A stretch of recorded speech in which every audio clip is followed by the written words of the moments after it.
My name is Bear Grylls. I've served with the British Special Forces, I've climbed to the summit of Everest and crossed the frozen oceans of the Arctic. Hundreds of thousands of visitors come here each year to experience the adrenaline rush of the jungle. What they don't know is how quickly it can turn deadly. I'm going to show you the skills you need to survive out here.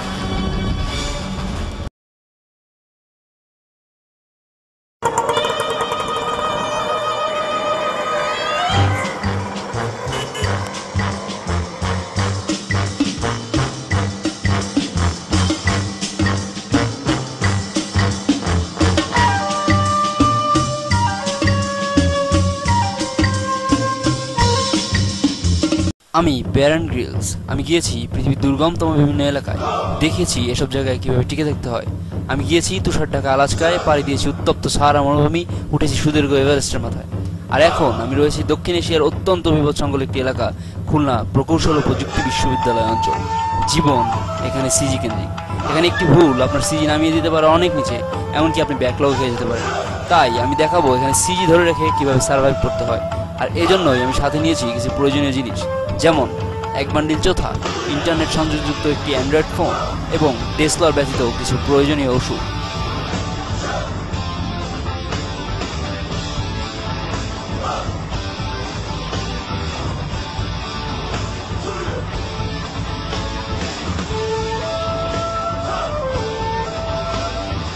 পুষ্টিকর খাদ্য ও সময় দুটির অত্যন্ত সংকট করে, তাই সঠিক সময়ে সঠিক খাবারটি আপনাকে নিজে থেকেই বেছে নিতে হবে। আপনি যদি ঝালপোচ কিংবা তেল ছাড়া পরোটার জন্য আদিক্ষেতা করেন, তবে জেনে থাকবেন আপনি চরম ভুল করছেন। এখন 8:15 বাজে, কিছুক্ষণের মধ্যেই ক্লাস শুরু হয়ে যাবে, আর তাই দ্রুত খেয়ে দিয়ে আমাকে ক্লাসে যেতে হবে। সকালে খাবার দোকানগুলোতে অনেক ভিড় থাকে, আর খাবার পেতে তাই এখানে অনেক বেগ পেতে হয়। দেখতেই পাচ্ছেন ক্যাফেটেরিয়ায় অত্যন্ত ভিড়, সময় মতো পরোটা ডিমবাজি তাই পাওয়া যাবে না। তাই খাবার পেতে আমি একটি কৌশলের আশ্রয় নেব। খেয়াল করবেন ক্যাফেটেরিয়ায় ডিম আগে থেকেই ভাজা থাকে।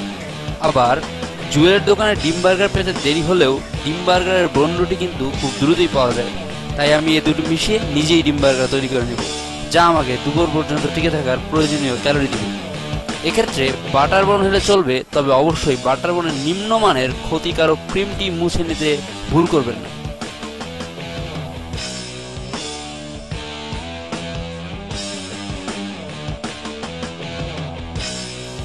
এভাবে বানানো বার্গার খেতে খুব সুস্বাদু না হলেও এতে পুষ্টিগুণ ভালোই রয়েছে। সময় বাঁচানোর জন্য আমাকে এখন এই পন্থাটাই নিতে হবে, আর এটাই একমাত্র ভালো উপায়। যতটা খারাপ ভেবেছিলাম ততটা খারাপ হয়নি।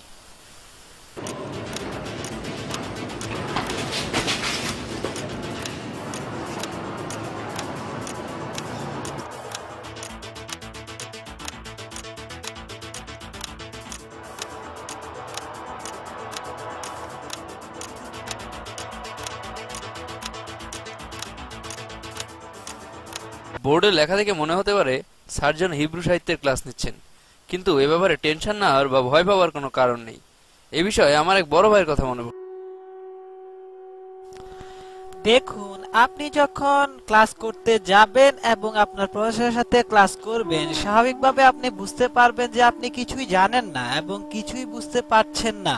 অস্থির হবেন না, এখানেই শেষ নয়। বিপদ আসলে সামনেই, আর তা টের পাবেন যখনই আপনি পরীক্ষার হলে যাবেন এবং কোশ্চেন পেপারটা হাতে পাবেন। হায় ঈশ্বর, এ কি হলো? আপনার প্রফেসর আপনার সম্বন্ধে সম্পূর্ণ বিপরীত ধারণা পোষ করে। তারা মনে করে যে আপনি সবই জানেন, আর তখন কিছুই করার থাকে না। এখনকার ক্লাসটি আমাদের ডিপার্টমেন্টের অন্যতম সিনিয়র একজন শিক্ষকের ক্লাস। এই ক্লাসে প্রত্যেকটি মুহূর্ত আপনাকে অত্যন্ত সতর্ক থাকতে হবে, কেননা যে কোনো মুহূর্তেই পড়া ধরতে পারে, আর না পারলে পরিণাম ভয়াবহ। প্রথমেই মনে করতে হবে আপনি আগের ক্লাসটি করেছেন কি না। যদি না করে থাকেন তাহলে সমাধান খুব সহজ, পিছনে গিয়ে দাঁড়িয়ে থাকলেই চলবে। আর যদি করে থাকেন তবে পিছনের ক্লাসের লেকচারটা একটু দেখে নিন। এখনকার ক্লাসটি ডিপার্টমেন্টের একজন জুনিয়র শিক্ষকের ক্লাস, আর এক্ষেত্রে আপনি একটু রিল্যাক্স করে নিতে পারেন।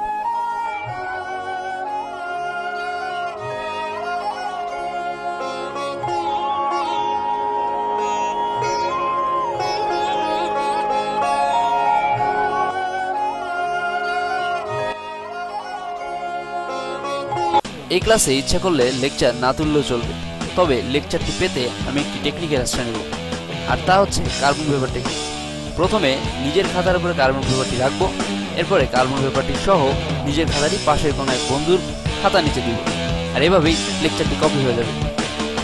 ক্লাসে মনোযোগী কিন্তু আতেল নয় এমন ছাত্রের পাশের বেঞ্চটি হচ্ছে বসার জন্য সবচেয়ে উপযোগী, কেননা ক্লাসে প্রক্সি দেওয়া, স্যার পড়া ধরলে পড়া বলে দেওয়া, এমনকি কার্বন পেপার দিয়ে লেখার জন্য খুব সহজেই এদের রাজি করানো যায়।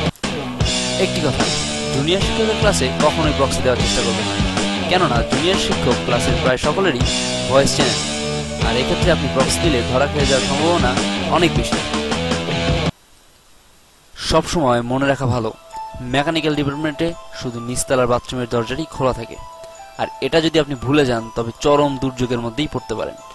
গত মাসে আমার এক বন্ধু এটা জানা না থাকায় চরম বিপদে পড়েছিল, পরে অবশ্য নিচতলার বাথরুমটা খোলা পাওয়ায় শেষ রক্ষা হয়েছিল।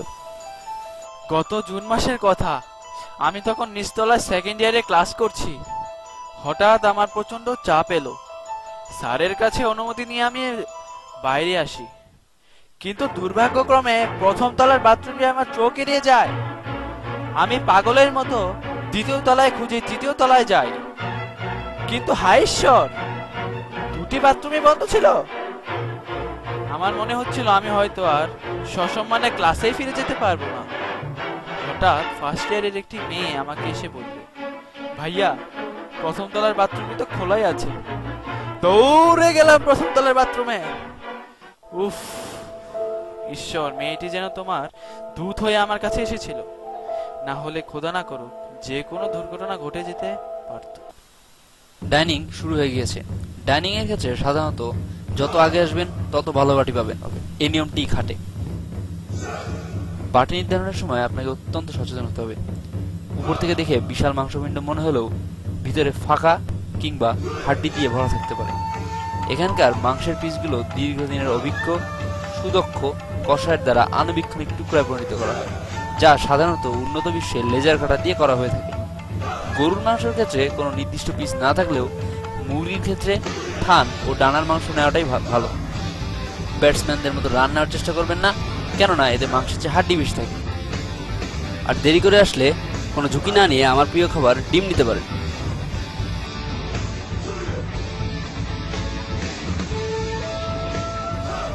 ওয়াও, ডিমের সাথে সৌভাগ্যক্রমে আমি একটি পোকাও ফ্রি পেয়েছি। এটি হচ্ছে ক্যারোলিনা লোকাস গোত্রে। সাধারণত মানব বসতির আশেপাশে এদেরকে পাওয়া যায়। এ ধরনের একটি পোকায় প্রায় 300 ক্যালোরি শক্তি রয়েছে, যা বিকেল পর্যন্ত আপনাকে সতেজ রাখতে সক্ষম।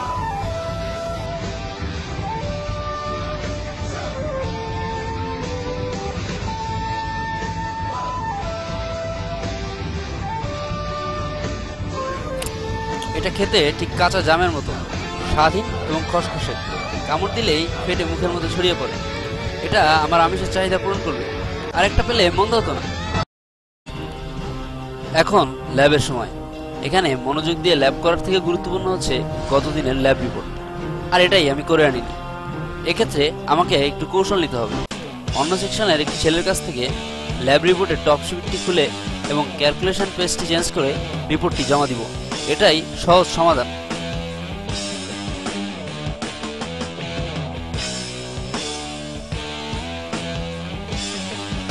আরেকটি জিনিস সবসময় সাথে রাখবেন, তা হচ্ছে আজকে যে ল্যাবটি করবেন তার ডাটা শিট, যা আপনাকে অনেকাংশে ল্যাবের কষ্ট থেকে মুক্তি দেবে। আর এটি আপনি পাবেন অন্য কোনো একটি গ্রুপের কাছ থেকে।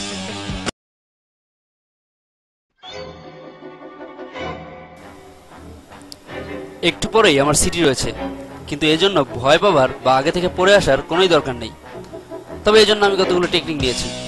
প্রথমত, হোয়াইট বোর্ডের পিছনে ব্ল্যাক বোর্ডে সিটির রুটিংয়ের ভিতরে লুকিয়ে রেখেছি আজকের সিটির জন্য প্রয়োজনীয় সূত্রগুলো। টেবিলের নিচে আমার চোথাগুলোকে এমনভাবে ছড়িয়ে রেখেছি যাতে অপ্রয়োজনীয় কাগজ বলেই মনে হয়। উচ্চতর দক্ষতা যাচাইয়ের প্রশ্নগুলোর জন্য তো অ্যান্ড্রয়েড ফোনটি রয়েছেই। বসার জায়গাটা কিন্তু এখানে সবচেয়ে গুরুত্বপূর্ণ। বসার ক্ষেত্রে তাদের পাশেই বসুন যাদের সিজি এবং হাতের লেখা দুইটাই ভালো। এছাড়া দেয়ালে লিখে রাখার সেই প্রাচীন পদ্ধতি তো রয়েছেই।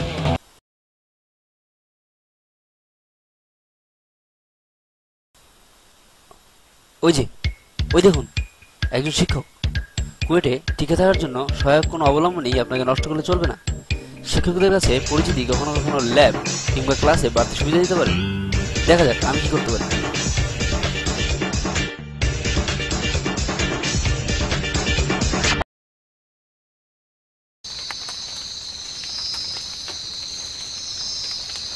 এটা কুয়েটের মেডিকেল সেন্টার, স্থানীয়রা একে ডেসলার সেন্টারও বলে থাকে। সর্দি কাশি থেকে শুরু করে ক্যান্সার, যে কোনো রোগের ক্ষেত্রে এখানকার তথাকথিত মনুষ্য চিকিৎসকগণ শিরাম পরীক্ষা নিরীক্ষা করে ডেসলার খাবার পরামর্শ দিয়ে থাকেন। এখানে আসলে আপনার 99% সমস্যাই দূর হয়ে যাবে, শুধু যে কারণে এসেছিলেন সেটা বাদে।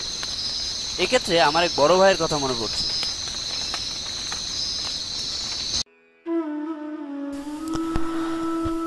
আমি ফার্স্ট ইয়ার থেকে কুয়েট মেডিকেল সেন্টারে আসছি।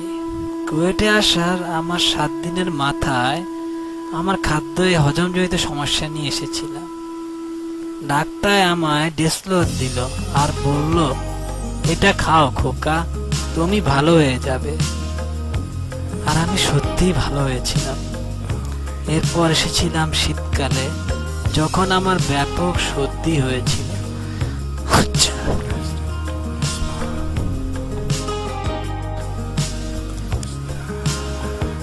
ডাক্তার এবারও আমায় ডেসলোর দিলেন আর আমি সুস্থ হলাম।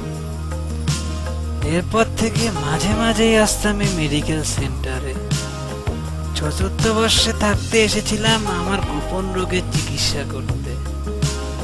আমিও এখন নিয়মিতই ডেসলোর খাচ্ছি। আশা করছি আমার রোগ থেকেও আমি মুক্তি পাব।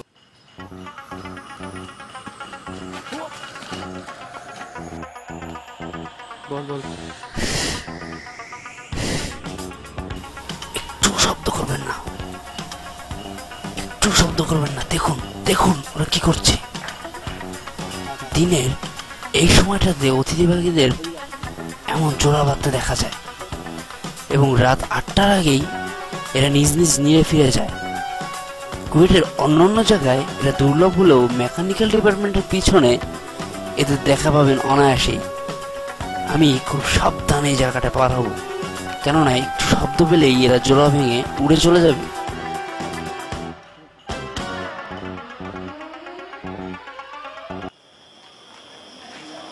কুয়েটের হলগুলোকে এভাবে সাজানো দেখে পূর্ববজ্ঞতা থেকে একে বিয়েবাড়ি বলে ভুল করবেন না। ফিস্টের দিন হলগুলোকে এভাবেই সাজানো হয়ে থাকে। ফিস্টের কথা বলায় আমার এক বড় ভাইয়ের কথা মনে পড়ছে। আমাদের সময়ও উন্নত খাবারের দিন হলগুলো ঠিক এভাবেই সাজানো হতো। যেদিন উন্নত খাবার সেদিন বিকেল থেকে আমরা না খেয়ে থাকতাম এবং জাকাতের সারি নেওয়ার মতো ধাক্কাধাক্কি করেই আমরা প্রবেশ করতাম। কিছু বন্ধু ছিল যাদের ভুঁড়িটাকে আমরা রাবারের থলির সাথে তুলনা করতাম এবং বুঝতেই পারছেন, যত খেত তত পেট ফুলত। তবে কথা মানতেই হবে, তাদের মধ্যে আমি শ্রেষ্ঠ ছিলাম।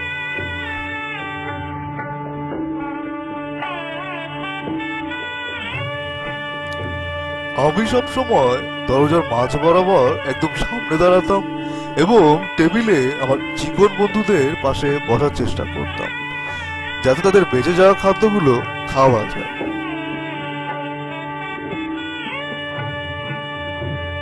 খাওয়ার সময় আমার নিয়ম হলো একটি খাদ্য কণাও নষ্ট হতে দেয়। ডালার হাতে কোনো বরাদ্দ নেই, আর এই সুযোগটাই আমি কাজে।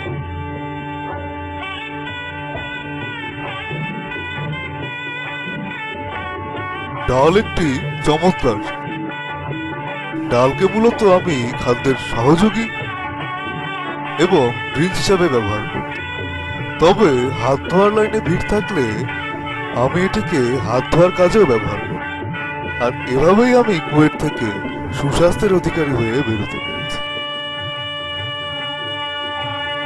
আমি আপনাদেরকে দেখালাম কিভাবে কুয়েটের সংকটপূর্ণ পরিবেশে একটি দিন সার্ভাইভ করতে হয়।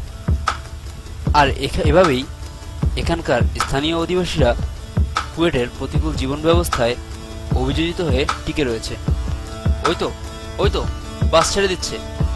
কুয়েটে আর কিছু সময় মতো হোক আর না হোক, বাস এবং পরীক্ষার সময়সূচি আপনার সুবিধা অসুবিধা দেখে না।